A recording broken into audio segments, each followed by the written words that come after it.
welcome to a possible next new episode of Zombie Apocalypse Diaries. I'm not sure if I'll upload this or not. It's been haranguing me that I'm not leaving this well enough. I'm feeling really bad about what's basically been my reason to be awakening. I had several awakenings at once. My subconscious awakened. I got a connection back to my subconscious, my conscious mind, all that stuff, and I came out of depression. That's a significant thing for me. I've been in depression for at least 10 years, possibly all of my life. It's fading in and out. But anyway, I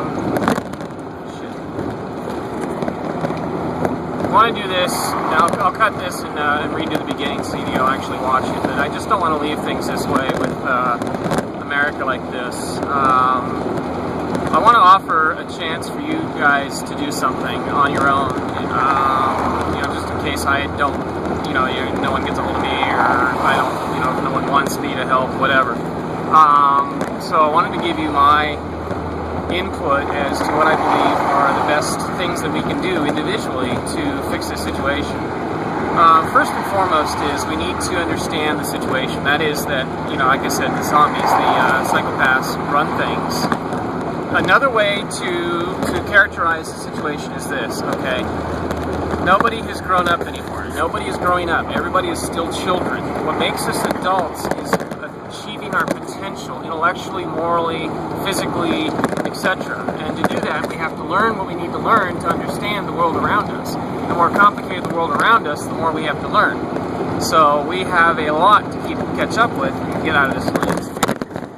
Do this. I'm sorry, I'm on the 210 in Pasadena, so you Caltrans workers, get your ass into gear and get this freeway fixed, man. Quit paving it with cement over a bad road grade. Fix the road grade. Come on, you guys know better. Anyway, and that's one thing we'll talk about in a minute here, but I do still have the distractions. I am a little bit diminished in my capacity today. I was up in my boat and exposed to black mold, so forgive that. So the best ways that you guys can help is, first of all, understand the situation, that these are children that run the world. Okay, no one has grown up. I am one of the few that have, and I did so on my own because I had to as a kid, because I was not raised by my parents. I was left to my own devices and spontaneously decided on my own to raise myself, and did a decent job, apparently, I guess. I don't know. I took a lot of cues from a lot of people. So I was essentially raised by the village. So thank you to you all, those who did help, the few adults in my life, and once in a while a child or two at my age, but not a sibling or a peer. Excuse me.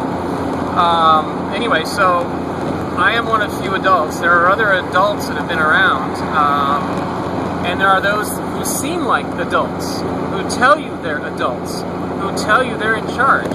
And what they are is just children who think they've grown up. They think they've reached potential, but they have not reached their potential in moral reasoning because they can't, because of the disease psychopathy. It prevents them from growing up, so to speak. So no, they are not adults. No, our president is a child.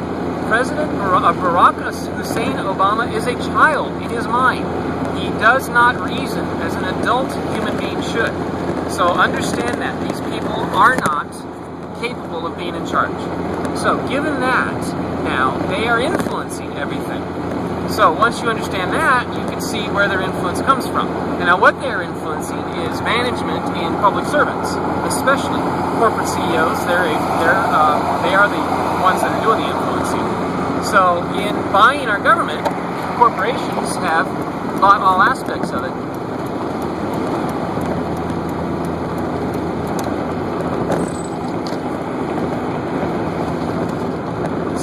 Driving. Tunnel.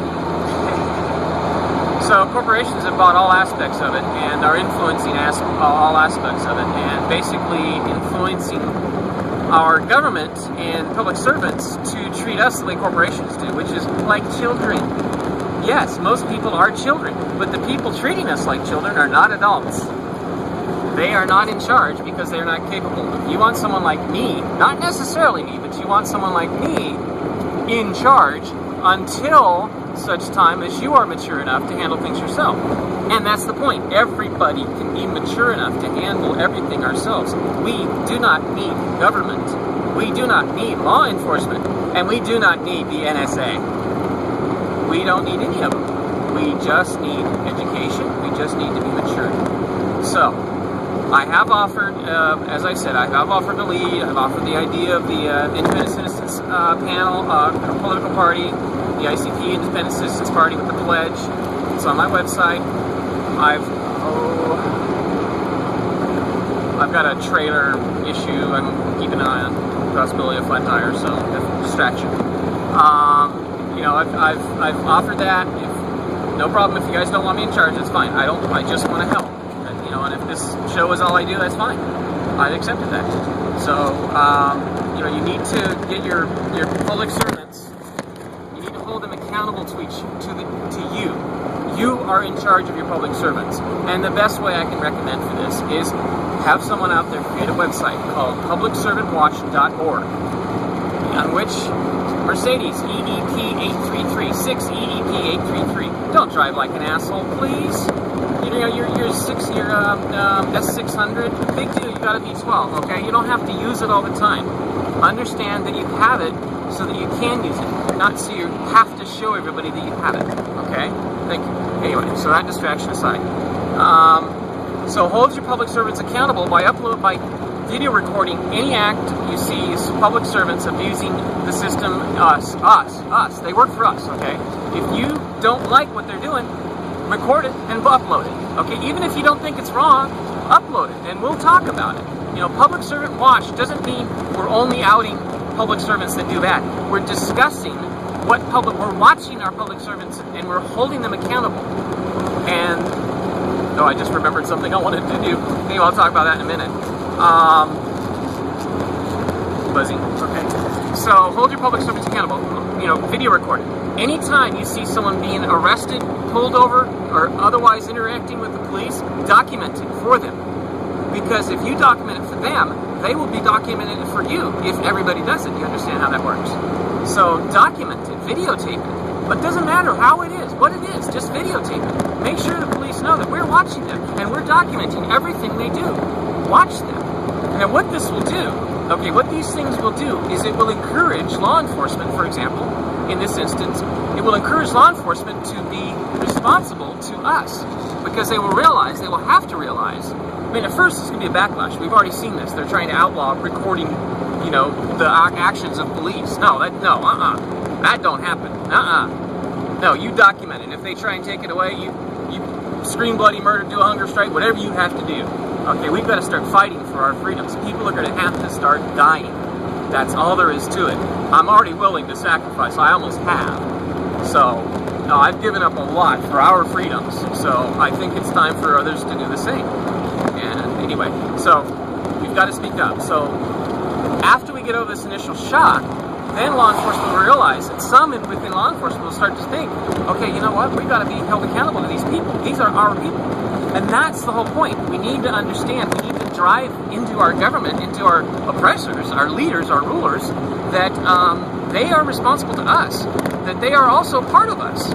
They are first citizens, and then chosen by us to help us by being public servants. So we've got to get them to recognize that. Now, I was mentioning something.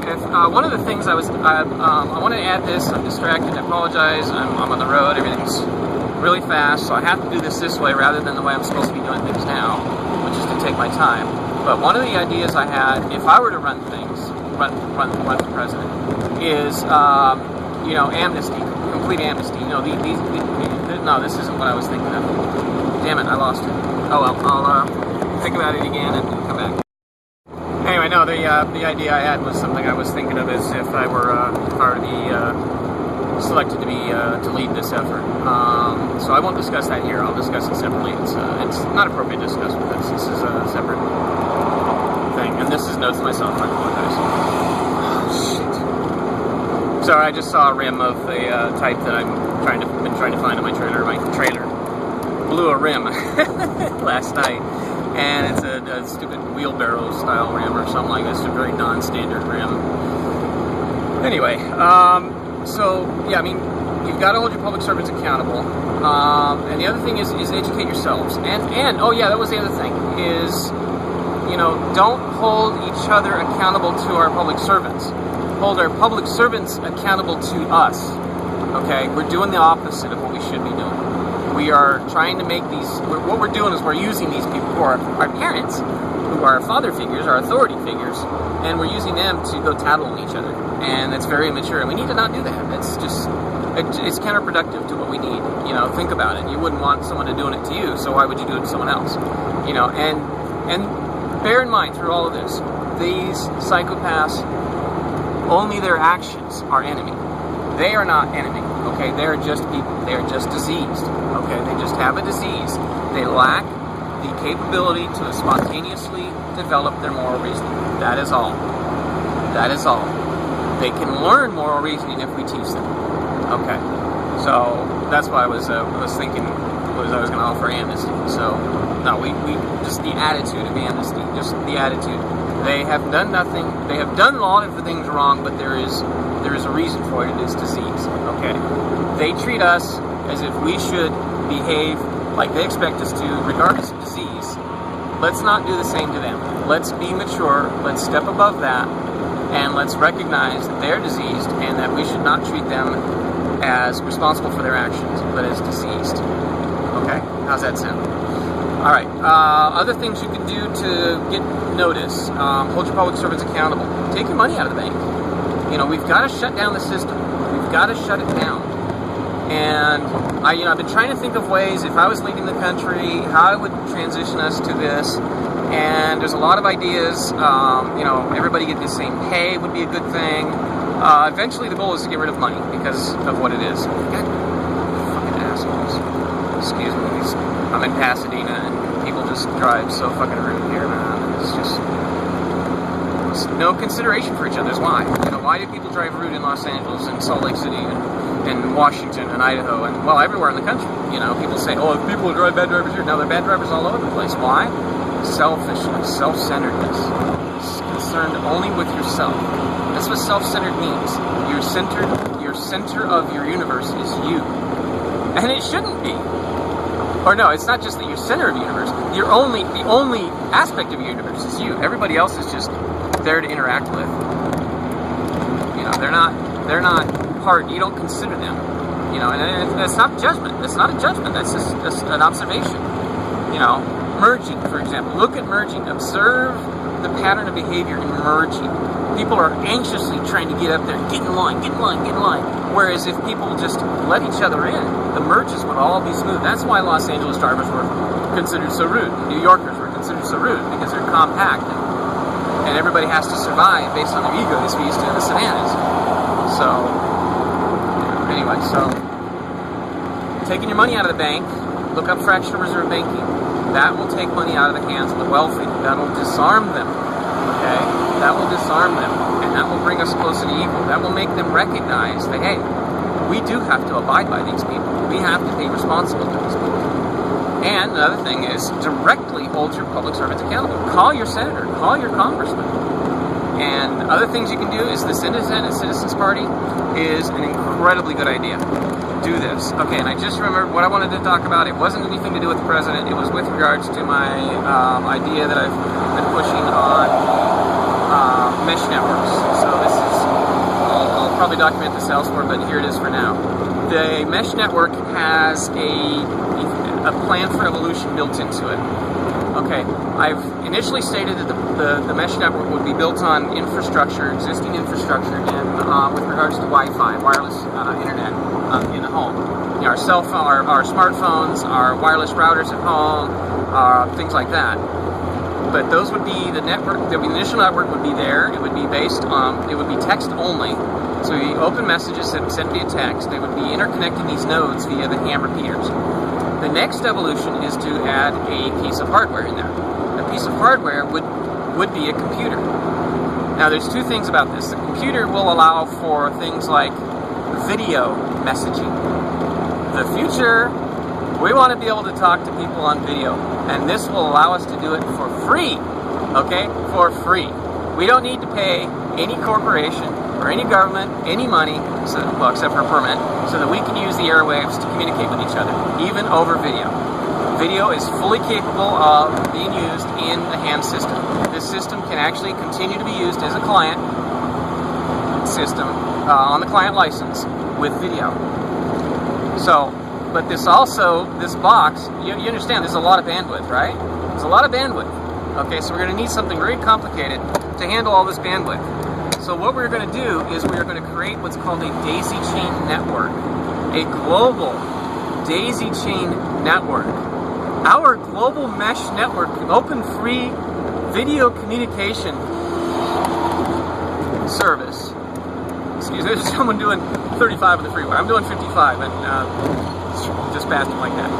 So our video system, our video conferencing communications, a global communication system, will also be a global supercomputer. Okay, because you use Linux and a technique called daisy chaining.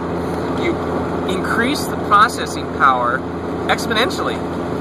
What we're doing is we're turning our open source communication into the world's brain to handle our communication for us. That's it. No worry about Asimov's laws. It's just a communication system that's smart enough to handle everything. That's it. It doesn't belong to any corporation. Doesn't belong to any government. It is international. It is free of borders. The infrastructure already exists. We will have to remove it from the UN or take the UN back from the zombie psychopaths, but it already exists. And I mean, it's freaking amazing. I'm sorry. I thought of it last night, and it's just wow. You know, what a great step in human evolution, where we can have an open, free video conferencing system that rides on the ham network for free, and which becomes a global supercomputer. I mean, okay, the Jacques Fresco Venus Project group, you were wondering how you're going to have a computer to handle a resource-based economy? Guess what? You just found it. Upgrade our daisy chain computers, or hook up another device to it, have another network on it, and guess what? Oh, Jesus. Excuse me, I don't mean to. I'm just really excited, not cognizant of what I'm saying word-wise. That's why I said Jesus, sorry. Very excited. Anyway, so we can do this, folks. We really can solve this, okay? Now, I need you to understand one thing, and I'm going to be deeply, utterly, completely, totally honest with you. How I have been able to get out of my depression and what's triggered the awakening and everything is my acceptance of the fact that it's too late, there's nothing else I can do.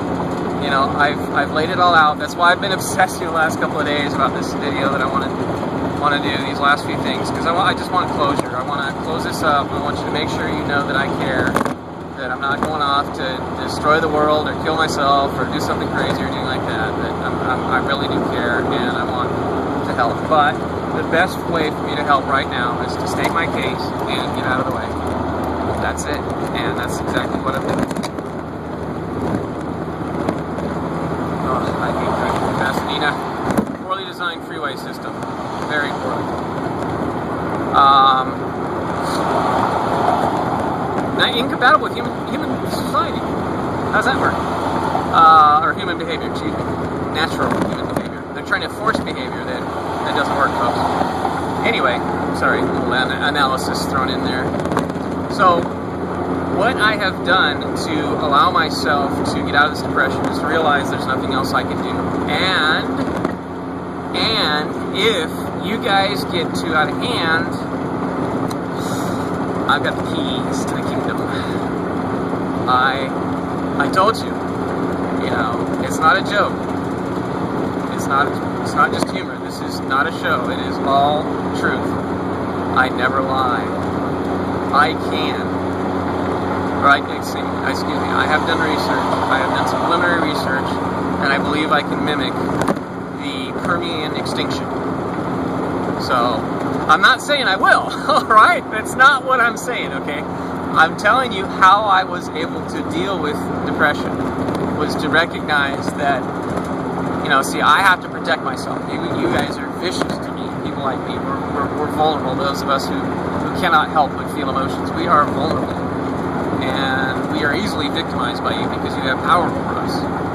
So, you know, if I see that things are going bad, if I see that it's going to be too late, that there's a threshold that's been crossed, and I'll identify that threshold. Well, I actually believe we already have, but I don't know yet. So, you know, if I see that a threshold's been crossed, or if nuclear war, if a nuclear weapon goes off, how's this? If a nuclear weapon goes off, even if it's the United States telling Japan to shoot down North Korea's nuclear missile test, unless it doesn't go off but just pollutes whoever, if a nuclear weapon goes off, I'm pulling the doomsday scenario. I will do what I have to do. But anyway, again, this isn't what I'm planning to do. Okay? This is, in my mind, how I get over the depression, how I get over my obsession with making sure I do everything I possibly can to make sure humanity has a future, that humanity survives, and that I can survive. So, anyway, like I said, it's just a coping mechanism. It's not a threat of action. It's not my intent to destroy humanity and the planet. I'm trying to save it. But humanity is not the only species on this planet, and saving it can mean destroying most of it. So, I'm just happen to be the only person that believes we can get to the next stage of human evolution without a single life lost. Okay? I just also know I have a great significant understanding of a lot of things. Trucks. A significant understanding of a lot of things. And understand, and I'm able to, you know, think through potential scenarios. And I have in my mind the worst case scenario and the best case scenario for humanity. And that's it. That's all. You know, I'm not saying it's complete. I'm not saying it's accurate. It's just my estimation. And that's why you can't hold me to this doomsday scenario thing, because I haven't researched it fully yet. It's just an idea. It's just an idea that allowed me to get over the depression, to get over the fact that I believe myself to be the only person capable of saving humanity. That thought is over with now. It's in your hands. I can't do anything else. And if you can't save it yourself, there's also always the possibility that someone or myself could come along and fix it the hard way. That's all. Okay, so that's it. Thank you very much for your participation in the show. I've enjoyed the work a lot. I've enjoyed the show. I've enjoyed doing it. I haven't enjoyed being treated the way I've been treated, but, you know, shit happens. Anyway, and I've got to pay more attention to driving because I'm pulling a trailer and I'm going 62 and I'm supposed to be only 155. But I'm not actually doing that. I'm just saying that metaphorically because I'm distracted. See what plausible deniability is? Alright, well, good luck out there, folks. I don't know. I mean, it's just good luck.